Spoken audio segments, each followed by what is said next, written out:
अरे, इतना समय हो गया और मैं अभी तक सोता ही रहा। मुझे जल्दी से चलकर देखना चाहिए। मेरे जाल में अब तक तो काफी सारी चिड़िया फंस गई होंगी। शिकारी जल्दी से अपना पिंजरा उठाता है और चल पड़ता है।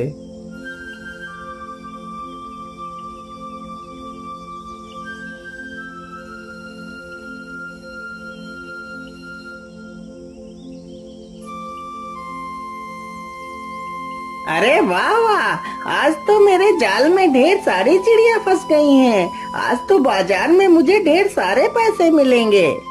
शिकारी रोज इसी प्रकार पक्षियों को पकड़ता और उन्हें बाजार में बेच दिया करता।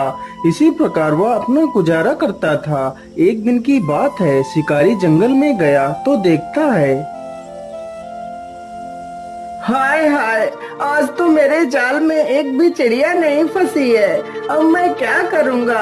पैसे कहाँ से लाऊंगा और खाना कहाँ से खाऊंगा? आज तो मेरा दिन ही खराब हो गया है। अब मैं क्या करूँ? कुछ देर सोचने के बाद शिकारी ने फैसला किया। मैं ऐसा करता हूँ, किसी दूसरी जगह पर चलकर जाल को फिर से बिछा देता हूँ। हो सकता है इस बार कुछ पक्षी हाथ आ जाएं। इतना सोचकर शिकारी जाल उठाकर दूसरे स्थान पर चला जाता है।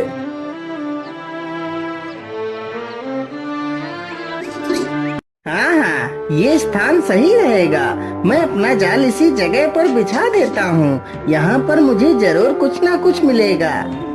शिकारी अपना जाल बिछा देता है और पास के पेड़ के नीचे बैठ जाता है। कुछ देर बाद एक कबूतरी उसके जाल के पास आती है और दाना चुनने के चक्कर में जाल में फंस जाती है। तभी जोर जोर से हवाएं चलने लगती हैं और हवाओं के साथ जोर की बारिश आ जाती है। अरे बाप रे बाप, या तो बारिश आ गई। अब क्या करूं? चलो जल्दी से अपना जाल उठाकर किसी पेड़ के नीचे बैठ जाऊंगा और जब बारिश थम जाएगी तो फिर से जाल बिछा दूंगा। इतना सोचकर वह अपने जाल के पास जाता है तो देखता है एक कबूतरी जाल में फंसी हुई है। अरे वाह वाह, चलो कम से कम एक कबूतरी तो जाल में फंसी। चलो जल्दी से इसे जाल से निकाल कर पिंजरे में रख देता हूँ। शिकारी तुरंत ही कबूतरी को पकड़कर पिंजरे में बंद कर लेता है। चलो चलो जल्दी से किसी बड़े वृक्ष के नीचे बैठ जाता हूँ।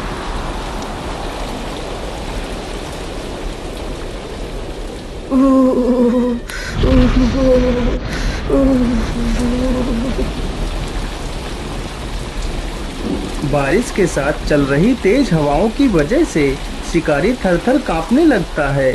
जिस पेड़ के नीचे शिकारी बैठा था उसी पेड़ पर उस कबूतरी का घोंसला था। जिस कबूतरी को शिकारी ने पकड़ रखा था उस कबूतरी का पति बेचारा अपनी पत्नी की राह देख रहा था। आज तो काफी समय हो गया है, लेकिन अभी मेरी पत्नी वापस लौट कर नहीं आई है। आज तो मौसम भी कितना खराब है। अब तक तो उसे आ जाना चाहिए था। हे ईश्वर, मेरी पत्नी की रक्षा करना। हे इस जगह स्थान के मालिक, मैं बहुत मुसीबत में हूँ। मेरी सहायता करो। मैं तुम्हारी शरण में आया हूँ, मेरी मदद करो। इतना सुनते ही कबूतर नीचे देखता है। अरे ये कौन है? या तो ठंड के मारे कांप रहा है, लेकिन इसने पिंजरे में किसे बंद किया हुआ है? या तो मेरी पत्नी है। अरे रूपमा, तुम इस पिंजरे में क्या कर रही हो और तुम्हें इस पिंजरे में किसने बंद किया है? क्या बताऊं स्वामी, मैं शिकारी के जाल में फंस गई थी और इस शिकारी ने मुझे पकड़कर इस पिंजरे में बंद कर दिया। लेकिन स्वामी, तुम मेरी चिंता ना करो। मुझे ये दंड मेरे पिछले जन्म के पाप के कारण मिल रहा है। लेकिन प्रिय, तुम ये क्या कह रही हो? मैं कुछ समझ नहीं पा रहा हूँ। स्वामी, ये तब की बात है जब हम दोनों बगीचे में टहल रहे थे। अरे अरे, उधर देखो, कितना सुंदर पक्षी है। काश मुझे ये पक्षी मिल जाता तो मैं इसे पिंजरे में बंद कर रोज इसकी सुंदरता को देख पाती। अरे प्रिय, तुम मेरे रहते हुए चिंता क्यों करती हो? मैं इस पक्षी को तुम्हारे लिए पकड़वा सकता हूँ।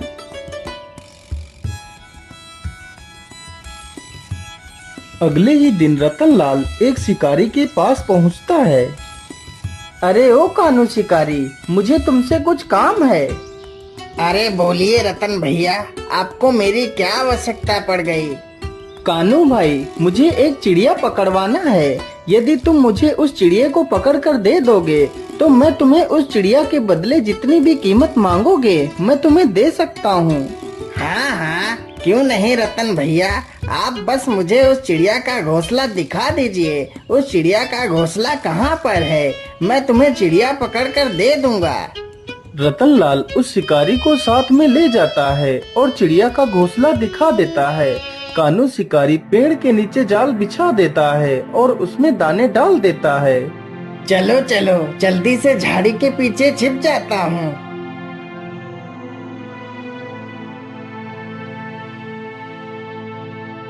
अरे ये क्या, आज तो पेड़ के नीचे इतने सारे दाने बिखरे पड़े हैं, लेकिन और तो कभी नहीं यहाँ पर दाने पड़े थे।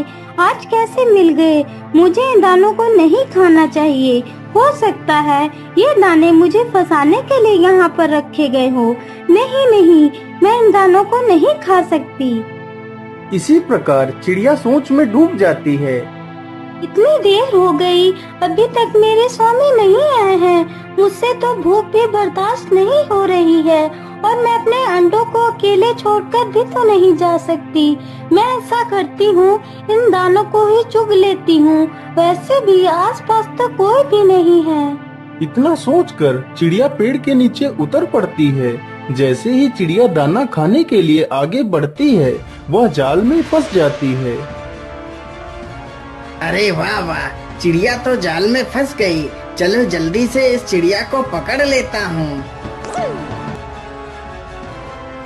शिकारी तुरंत ही चिड़िया को पकड़कर अपने पिंजरे में बंद कर लेता है। शिकारी भैया, कृपा कर मुझे छोड़ दीजिए। मेरे अंडे मेरे बिना मर जाएंगे और मेरे पति मेरे वियोग में अपने प्राण त्याग देंगे। मेरा परिवार टूटकर बिखर जाएगा। मुझे छोड़ दीजिए। अरे नहीं नहीं, मैं तुझे छोड़ दूंगा तो मेरी मनमानी रकम हाथ से चली जाएगी। मैं तुझे नहीं छोड़ सकता।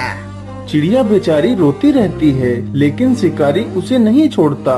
शिकारी अपनी मुंह मांगी रकम रतनलाल से ले लेता है और वहां से चला जाता है। उधर जब चिड़िया का पति वापस आता है तो देखता है, अरे अंडों को अकेला छोड़कर रानी कहाँ जा सकती है? ऐसा तो कभी नहीं हुआ कि रानी अंडों को अकेला छोड़कर कहीं चली जाए। कहीं उसके साथ कोई अनहोनी तो नहीं हो गई। ये सब कुछ सोचते सोचते उसकी नजर जमीन पर पड़े अनाज के दानों पर पड़ती है। अरे ये क्या, यहाँ पर तो किसी ने अनाज के दाने बिखेर रखे हैं। इसका मतलब मेरी रानी को कोई शिकारी दाने का लालच देकर पकड़ ले गया है। हे भगवान, अब मैं क्या करूँगा? अपनी रानी के बिना मैं कैसे रहूँगा? प्रभु, मुझे मेरी रानी लौटा दीजिए, नहीं तो मैं भी अपने प्राण त्याग दूंगा। इतना कहकर वह अपना सिर पेड़ पर पटकने लगता है और सिर पटक पटक कर वहीं पर अपने प्राण त्याग देता है। उधर चिड़िया रतनलाल और उसकी पत्नी से अपनी आजादी की भीख मांग रही थी। हे दयालु इंसान, कृपा कर मुझे छोड़ दीजिए। मेरे अंडों को मेरे ना रहने पर कोई भी नुकसान पहुंचा सकता है। मेरे पति मेरे वियोग में अपने प्राण त्याग देंगे। मुझ पर दया कीजिए, मुझे छोड़ दीजिए। चिड़िया की ये सारी बातें सुनकर दोनों को दया आ जाती है।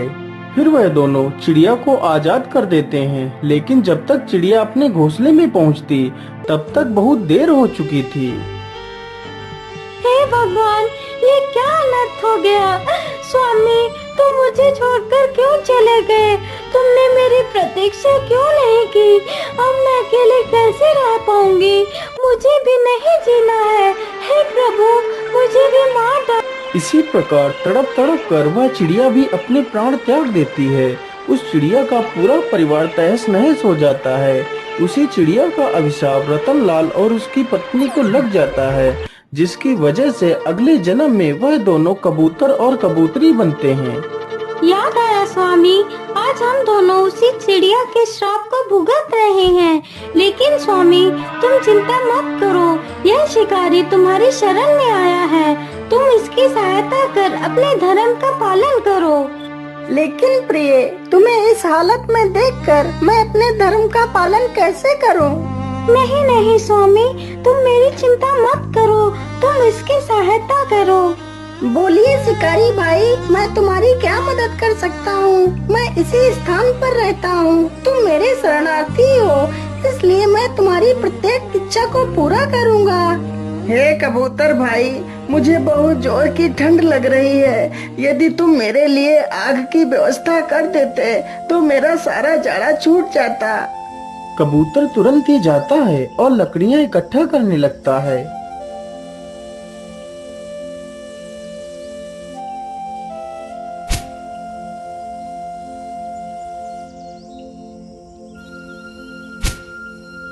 कुछ देर बाद कबूतर काफी सारी लकड़ियां इकट्ठा कर देता है और उड़कर आग लेने के लिए चला जाता है।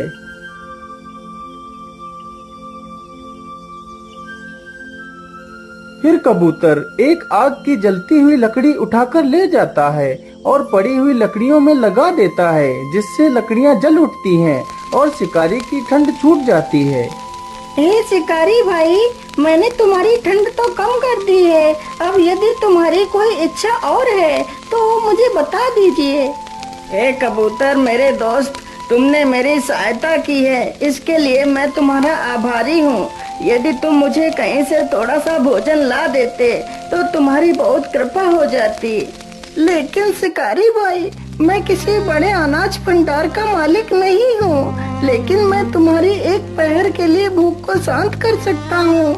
इसके बाद मैं किसी को कोई दान नहीं दे पाऊंगा। इतना कहकर कबूतर आग के चारों ओर परिक्रमा करने लगता है।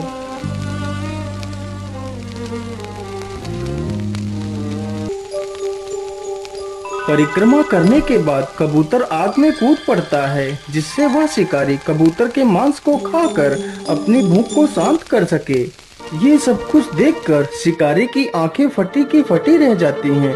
वह यह दृश्य देखकर बहुत दुखी हो जाता है।